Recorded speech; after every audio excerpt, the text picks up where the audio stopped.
Bom, vamos agora resolver o exemplo 3. Determine o módulo da força de interação entre duas cargas eletrizadas com mais 4 microcoulomb e menos 3 microcoulomb, estando elas no vácuo a distância de 6 centímetros uma da outra. Então vamos aos dados, novamente. Então o que é que temos de dados? A gente tem o módulo da carga Q1 igual a 4 microcoulomb. Esse micro aqui quer dizer que é 4 vezes 10 a menos 6 coulomb. Além disso, temos a carga Q2, cujo módulo vale 3 microcoulombs. Isso daqui equivale a 3 vezes 10 a menos 6 coulomb. E temos uma distância entre elas de 6 centímetros. Isso daqui a gente já sabe que precisa transformar para metro por causa da constante eletrostática do meio. Então preciso dividir por 100, que é 10 ao quadrado. É a mesma coisa de 0,06, ou 6 vezes 10 a menos 2 metros, tá? Constante eletrostática do meio para o vácuo, 9 vezes 10 a nona Newton vezes metro quadrado por coulomb ao quadrado. Agora, para a gente saber o módulo da força elétrica, a gente precisa substituir direto na lei de Coulomb. A força elétrica é igual a constante eletrostática vezes o módulo, o valor da carga das duas cargas envolvidas, em módulo dividido pelas distâncias que as separam o quadrado. Bom, vamos substituir os valores. A gente tem aqui então a constante eletrostática vale 9 vezes 10 a nona, o módulo das duas cargas 4 vezes 10 a menos 6 vezes 3 vezes 10 a menos 6. Lembrando que essa força entre as duas cargas, como elas têm sinais opostos, ela é uma força de atração.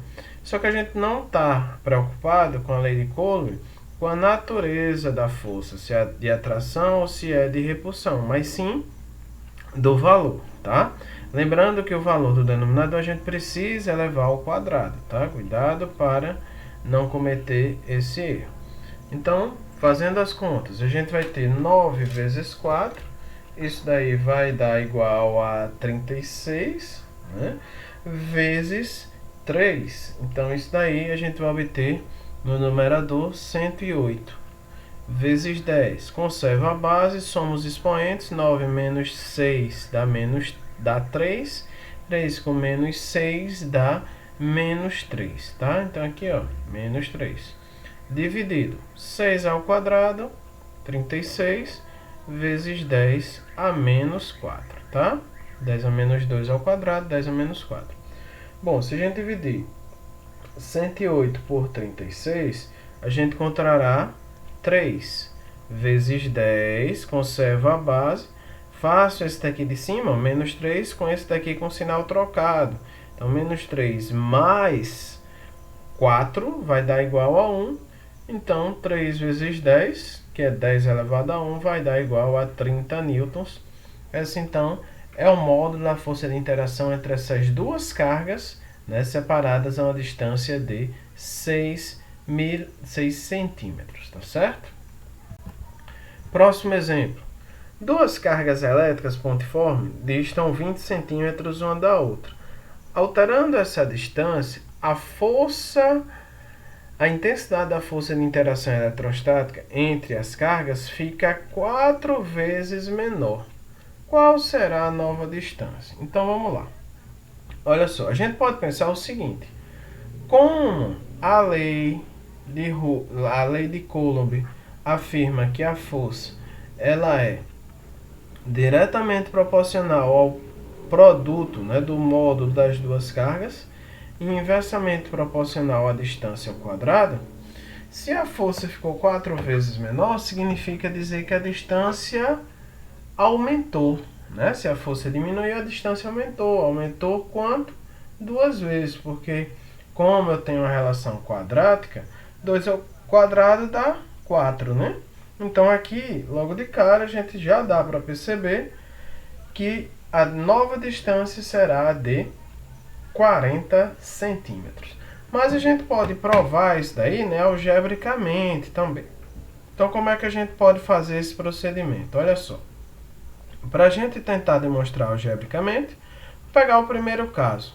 Então, para o primeiro caso, vamos dizer que a força vale F, a constante K, as cargas Q1 e Q2, e elas estão separadas inicialmente a uma distância de 20 centímetros, tá? Como aqui a gente não pede, a questão não pede a distância com a unidade em metros, né? E é só para a gente ter uma noção, eu vou colocar aqui em centímetros, tá? Então, essa daqui é a força no primeiro caso. No segundo caso, eu vou chamar essa força de F', tá? Então, F' vai ser igual a constante, é a mesma, né? As cargas também são as mesmas, as duas cargas são as mesmas. E agora, o que mudou foi uma distância que eu vou chamar de d' ao quadrado. O que é que eu vou fazer agora, pessoal? Agora eu vou isolar K, Q1, Q2 nas duas equações, na de cima e na de baixo. Então, K vezes Q1 vezes Q2 vai ser igual a F vezes 20 ao quadrado, tá certo? Aqui está. Beleza. Isolando na de baixo. K vezes Q1 vezes Q2, aqui está, ó, será igual a F' vezes D' ao quadrado. Bom, observe que esse valor vai ser o mesmo para as duas situações, tanto na primeira quanto na segunda. Então, o que é que eu vou fazer com essas duas equações? Eu vou igualar elas, tá? Então, igualando elas, a gente vai ter, ó, que F vezes 20 ao quadrado será igual a F' vezes D' ao quadrado. Beleza. Mas, né, a questão nos falou que a força após a distância, a força ela ficava 4 vezes menor. Então, se a gente substituir essa relação, né, aqui, ó, o F' ele fica 4 vezes menor, né? Então, se a gente substituir aqui, a gente vai ter o seguinte, ó, F vezes 20 ao quadrado é igual a F', só que F' é F dividido por 4, vezes D' ao quadrado. F de um lado, F do outro eu posso cortar. De maneira que a gente vai perceber o seguinte, ó, que D' ao quadrado será igual a 4 vezes 20 elevado também ao quadrado. Então, D' será igual a raiz, ó, de 4 vezes 20 ao quadrado. Bom, daqui a gente vai perceber que raiz de 4 é 2. Eu posso cortar esse quadrado com o da raiz, então vai ficar 20 aqui, né? E a gente observa que essa distância será igual a 40 centímetros, tá bom? Então, essa questão a gente fez de duas maneiras. Pensando do ponto de vista teórico da lei de Coulomb e pensando também através do algebrismo, tá certo?